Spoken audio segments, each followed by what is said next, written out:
আমার বাবার বাসা এখানে বাজার সিগন্যালে ছিল আমি ক্যাপচার গলিতে থাকতাম ঢাকা বিশ্ববিদ্যালয়ের সময়, ঢাকা পড়াকালীন সময়। এক সময় কলা বাগান, পরবর্তীতে ধান। আমি এই অঞ্চলে বড় হয়েছি। আমার বিশ্ববিদ্যালয় জীবন, ছাত্র জীবন, ছাত্র রাজনীতির জীবন এই অঞ্চলকে ঘিরেই কিন্তু হয়েছে।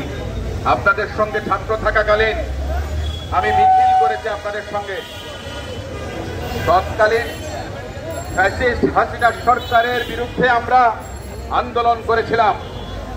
আজকে আবার দেশ দ্বিতীয়বার স্বাধীন হয়েছে।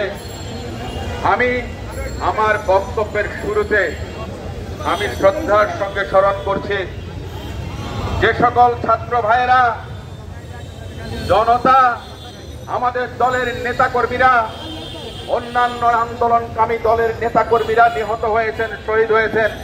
তাদের আত্মার প্রতি শ্রদ্ধা জানাচ্ছি, তাদের শোক সন্তপ্ত পরিবারের কাছে গভীর সমবেদনা জানাচ্ছি।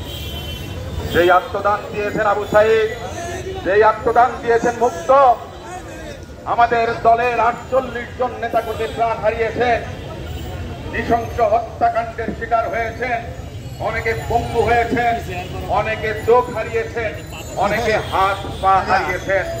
তাদের সকলের আন্দোলনের মধ্য দিয়ে আজকে অন্তর্বর্তীকালীন সরকার এদেশে আছে। এই সরকারের সামনে অনেক বড় চ্যালেঞ্জ। সেই চ্যালেঞ্জ প্রতিনিয়ত তাদেরকে মোকাবেলা করতে হচ্ছে। বাংলাদেশের জনগণ দ্বিতীয়বার স্বাধীনতা লাভ করেছে। স্বাধীনতা অর্জনের চেয়ে স্বাধীনতা রক্ষা করা অনেক বড়, বেশি কঠিন।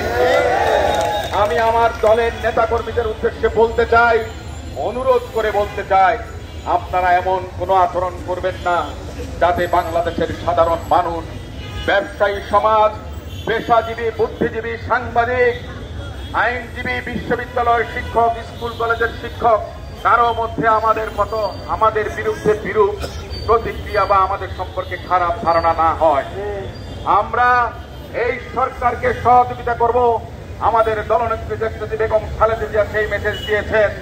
আমাদের নেতা ভারপ্রাপ্ত চেয়ারম্যান জনাব তারেক রহমান বলেছেন, প্রতিহিংসা নয়, জিজ্ঞাসা নয়, প্রতিশোধ আমরা ভুলে গিয়ে আমরা নতুন দেশ গড়ার লক্ষ্যে এই নতুন অন্তর্বর্তীকালীন সরকারকে সহযোগিতা করব।